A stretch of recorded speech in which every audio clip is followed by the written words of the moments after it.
Bismillahirrahmanirrahim. Assalamualaikum warahmatullahi wabarakatuh. Alhamdulillah wassalatu wassalamu ala Rasulillah wa ala alihi wa sahbihi wa mawalah, amma ba'du. Hadirin wal hadirat, pemirsa yang budiman, dalam hitungan hari insyaallah kita sebagai umat Islam akan kedatangan tamu yang agung, kedatangan bulan yang suci lagi mulia, yakni bulan suci Ramadan. Ada satu kebiasaan yang seharusnya itu dilakukan oleh setiap muslim sebelum menyambut kedatangan bulan Ramadan. Itulah yang disebut dengan tarhib Ramadan, mempersiapkan diri untuk menyambut kedatangan bulan Ramadan, tamu yang sangat mulia yang ditunggu-tunggu oleh umat Islam, oleh orang-orang yang beriman. Hadirin yang berbahagia, salah satu persiapan yang harus kita lakukan sebelum kedatangan bulan Ramadan adalah membersihkan jiwa kita. Membersihkan jiwa kita, hati kita dari berbagai macam penyakit, agar nantinya ketika kita masuk ke dalam bulan Ramadan, melaksanakan berbagai macam amal ibadah yang diwajibkan seperti puasa, yang sangat dianjurkan bertilawah, membaca Al-Quran, berzikir, memperbanyak amal ibadah, hati kita memang sudah siap untuk melakukan kewajiban-kewajiban dan amalan-amalan itu. Kenapa hadirin? Membersihkan hati adalah merupakan sesuatu yang sangat urgen, sangat penting dalam kehidupan kita. Karena kata Rasulullah sallallahu alaihi wasallam, "Ala inna fil jasadi mudghah, idza saluhat salahal jasadu kulluh, wa idza fasadat jasadul kulluh, ala wahyal qalbu." Ketahuilah oleh kalian, sesungguhnya di setiap tubuh manusia ada segumpal darah. Bila segumpal darah itu benar, baik, maka akan baiklah pula seluruh amalnya, seluruh jasadnya. Dan bila segumpal darah itu rusak, maka rusaklah segala apa yang ada di tubuh manusia. Ketahuilah oleh kalian, ia adalah hati. Hadirin pemirsa yang budiman, ada beberapa hal yang harus kita lakukan untuk membersihkan jiwa kita. Dan yang paling utama adalah kita mengecek, memeriksa hati kita, apakah di dalam hati kita ada penyakit-penyakit yang sehingga penyakit itu menggerogoti jiwa kita, yang pada akhirnya nanti na'udzubillah kita berjumpa dengan Allah dalam keadaan hati yang tidak bersih. Padahal hati yang bersih itu adalah merupakan jaminan dari seseorang untuk mendapatkan surganya Allah subhanahu wa ta'ala. Yang pertama, tanda hati orang yang masih punya penyakit adalah selalu memandang orang lain, atau selalu bernegatif thinking, berfikiran negatif terhadap orang lain. Dalam bahasa agamanya disebut dengan su'uzan, berburuk sangka dengan orang lain. Hadirin yang berbahagia, kalau dalam kehidupan kita, kita selalu bernegatif thinking kepada orang lain, berburuk sangka kepada orang lain, ketahuilah bahwasanya hati kita masih dipenuhi dengan penyakit-penyakit yang nantinya akan menjerumuskan kita, yang nantinya akan mensengsarakan kita. Sekian banyak ayat atau hadis Rasulullah sallallahu alaihi wasallam yang mengingatkan kepada kita untuk menjauhi satu penyakit ini.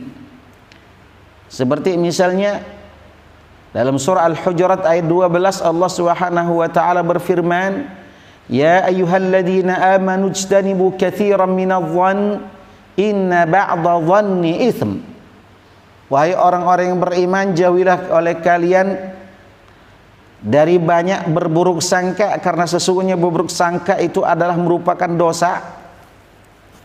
Atau dalam hadis yang diriwayatkan oleh sahabat Abi Hurairah radhiyallahu anhu, Rasulullah sallallahu alaihi wasallam bersabda, "Iyyakum wadh-dhanna fa inna adh-dhanna akdzabul hadits." Jauhilah oleh kalian berburuk sangka, karena sesungguhnya berburuk sangka itu adalah merupakan seburuk-buruknya perkataan.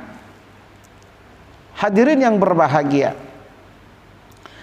penyakit ini, negatif thinking terhadap orang lain, berpikiran negatif kepada orang lain, menandakan kalau hati kita masih ada penyakit. Nah, hal yang terbaik untuk kita lakukan adalah membersihkan jiwa kita sebelum Ramadan itu tiba. Yang kedua, selalu memandang orang lain salah atau mencari-cari kesalahan orang lain, atau juga mencari kelemahan orang lain, itu adalah termasuk merupakan penyakit hati. Kalau seandainya kita masih ada di dalam jiwa kita untuk mencari kesalahan orang lain, mencari kelemahan orang lain, berarti di sana masih ada penyakit hati dalam jiwa kita. Na'udzubillah. Ini adalah merupakan akhlak tercela. Makanya Rasul sallallahu alaihi wasallam dalam hadis yang tadi pada bagian yang pertama yang kita sebutkan, iyyakum wadh-dhanna fa inna adh-dhanna akdzabul hadits, maka Rasul sallallahu alaihi wasallam meneruskan, wala tahassasu wala tajassasu. Janganlah kalian mencari kelemahan orang lain, tahassasu wala tajassasu, dan jangan pula kalian memata-matai orang lain. Sibuk terkadang kita mencari kelemahan orang lain tanpa kita memikirkan kelemahan kita sendiri. Makanya Rasul sallallahu alaihi wasallam menyatakan dalam sabdanya yang lain, tuba liman syaghalahu aibuhu an uyubin nas.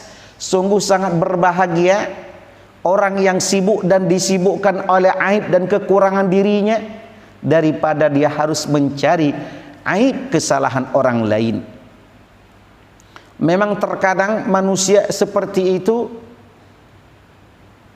sibuk dengan kelemahan orang lain, sibuk dengan kesalahan orang lain, sibuk dengan celah orang lain, sibuk dengan urusan orang lain yang peribahasanya semut di seberang lautan terlihat oleh kita, sedangkan gajah di pelupuk mata tidak terlihat oleh kita. Maka segeralah kita bersihkan jiwa kita jika masih ada penyakit seperti itu. Yang ketiga, tanda masih ada penyakit di dalam jiwa kita adalah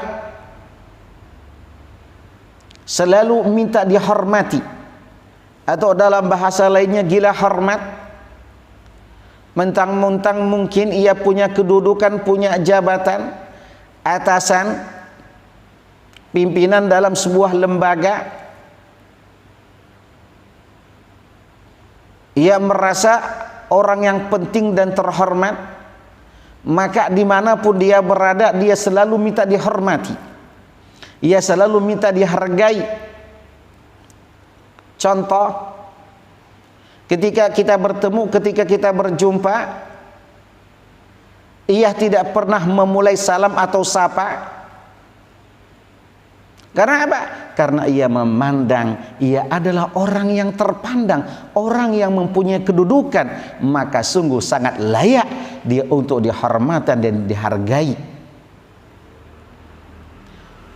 Padahal akhlak yang sangat mulia, salah satu ciri akhlak yang mulia kata Rasul sallallahu alaihi wasallam, ketika kita berjumpa dengan seseorang adalah orang yang memulai tegur sapa atau salam. Wa khairukum man yabda'u bis salam. Sebaik-baik kalian adalah orang yang memulai duluan salamnya. Memang yang kecil menghormati yang besar dengan memulai dulu ucapkan salam. Orang yang kecil, orang yang muda terhadap orang yang tua. Akan tetapi Rasul sallallahu alaihi wasallam menutup sabdanya, wa khairukum man yabda'u bisalam. Sebaik-baik kalian adalah orang yang memulai salam, tegur sapa ketika kita berjumpa. Hati-hati kalau seandainya masih ada perasaan demikian, maka sesungguhnya penyakit hati sedang bersarang dalam jiwa kita. Yang keempat, tanda hati orang masih bersarang penyakit hati adalah senang bila dipuji, susah bila ia dicaci. Inilah tabiat manusia, sukanya kalau dia dipuji. Dia akan marah-marah bila ia dicaci. Padahal sesungguhnya kata Umar ibn al-Khattab radhiyallahu anhu, rahimallahu imra'an dallani uyubi, dalla alayya uyubi. Sungguh rahmat Allah akan bersama orang tersebut bila ia menunjukkan kesalahanku. Subhanallah, seorang Umar ibn Khattab radhiyallahu anhu meminta kepada rakyatnya agar menunjukkan aibnya, agar menunjukkan kesalahannya, agar menampakkan kepada beliau kekeliruan-kekeliruannya. Sedangkan kita suka dipuji, tidak suka dicaci. Padahal kata Umar bin Khattab radhiyallahu anhu, al-madhu huwa dzabhu. Pujian itu akan menyembelihmu. Orang yang tak ikhlas adalah orang yang bila dipuji ia senang, bila dicaci dia marah. Maka bagaimana sikap kita untuk menunjukkan kebersihan jiwa kita? Bila dipuji beristighfar kepada Allah, bila dicaci ia mengucapkan alhamdulillah. Yang kelima, tanda hati kita masih bersarang penyakit hati, selalu menyebut kebaikan yang pernah kita lakukan kepada orang lain. Hadirin yang berbahagia, ini salah satu penyakit hati yang tak terasa oleh kita. Mengungkit-ungkit kebaikan yang pernah kita lakukan kepada orang lain, padahal kita tidak tahu apakah amal ibadah yang pernah kita lakukan, perbuatan yang pernah kita lakukan, pertolongan yang pernah kita berikan, bantuan yang pernah kita salurkan kepada orang lain itu diterima oleh Allah Subhanahu wa taala.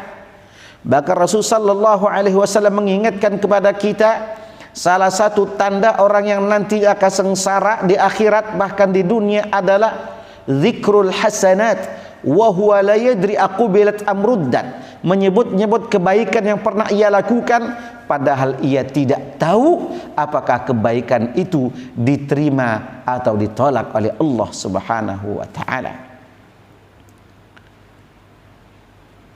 Yang keenam, tanda orang yang masih di hatinya bersarang penyakit hati adalah selalu merasa benar. Hadirin yang berbahagia, inilah penyakit yang sebenarnya yang sedang menggerogoti orang lain. Inilah penyakit yang sebenarnya sedang menggerogoti jiwa kita, jiwa manusia. Penyakit ghurur namanya, merasa selalu benar. Ingatkah kita penyakit ini yang namanya ghurur atau kesombongan inilah yang sebenarnya penyakit yang pertama kali muncul dalam kehidupan hamba Allah. Iblis diusir oleh Allah Subhanahu wa taala dari surga karena sifat ghururnya, sifat sombongnya. Ia tidak mau sujud hormat kepada Nabi Adam alaihissalam. Hadirin yang berbahagia, apa yang sebenarnya menyebutkan orang selalu merasa benar? Sebabnya diantaranya adalah merasa kalau dia adalah orang yang lebih terhormat.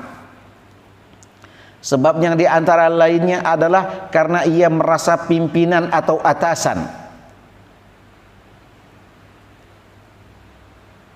Karena orang kalau sudah merasa atasan, pimpinan, ia merasa tidak pernah bersalah. Atau mungkin dia merasa levelnya dalam suatu organisasi lebih tinggi dari orang lain, maka dia merasa paling benar. Atau mungkin merasa level pendidikannya, jenjang pendidikannya lebih tinggi, sehingga ia selalu merasa benar. Hadirin pemirsa yang budiman, mari kita belajar kasus dari seorang imam besar, Imam Abu Hanifah radhiyallahu anhu. Ketika beliau sedang berjalan di kota Baghdad, tiba-tiba ia bertemu dengan seorang anak atau beberapa anak yang sedang main. Tiba-tiba di perjalanan ada seseorang yang atau anak yang sedang menendang bola. Ia bermain, tiba-tiba bola itu hampir terkena Imam Abu Hanifah. Setelah berbincang sebentar dengan anak itu, maka anak itu bertanya, "Siapakah engkau, wahai orang yang bijak?" Orang itu mengatakan, "Ana Nu'man bin Thabit." Aku adalah Nu'man bin Thabit. Maka anak itu mengatakan, "Oh, ternyata Andalah orang yang disebut dengan imam yang besar. Engkaulah orang yang mengisi hari-harimu dengan penuh ibadah kepada Allah Subhanahu wa taala." Hadirin yang berbahagia, mendengarkan ucapan itu, Imam Abu Hanifah bukan senang, beliau langsung pulang dengan menangis seraya mengatakan, "Alhamdulillah, hari ini Allah Subhanahu wa taala telah menegurku dengan anak kecil yang mengatakan aku memang sudah lebih dekat dengan Allah. Ternyata setelah aku renungkan, aku masih jauh dari pengabdianku kepada Allah Subhanahu wa taala." Seorang anak kecil yang menyadarkan Imam Abu Hanifah. Lantas bagaimana kalau kita adalah seorang saudara kepada saudaranya? Maka itu adalah merupakan suatu penyakit hati yang telah bersarang. Na'udzubillah tsumma na'udzubillah. Allah Subhanahu wa taala mengingatkan kepada kita semua dalam surah Asy-Syu'ara bahwasanya syarat mutlak orang mendapatkan surga Allah Subhanahu wa taala qalbun salim, orang yang punya hati yang bersih. Yauma la yanfa'u malu wala banun illa man atallaha biqalbin salim. Pada hari itu kata Allah, tidak akan bermanfaat harta dan anak yang ia miliki kecuali mereka atau ia bertemu dengan Allah dalam keadaan hati bersih. Mudah-mudahan hadirin pemirsa yang budiman, sebelum kita memasuki bulan Ramadan ini, kita bisa membersihkan hati kita dari berbagai macam penyakit, sehingga nanti di bulan Ramadan kita mampu melaksanakan berbagai macam kegiatan dengan sangat mudah, sangat ringan, dan mungkin kita melakukannya dengan berharap kepada Allah Subhanahu wa taala agar nantinya Allah Subhanahu wa taala mengembalikan kepada kefitrahan kita, kepada kesucian jiwa kita. Wallahu a'lam bissawab. Assalamualaikum warahmatullahi wabarakatuh.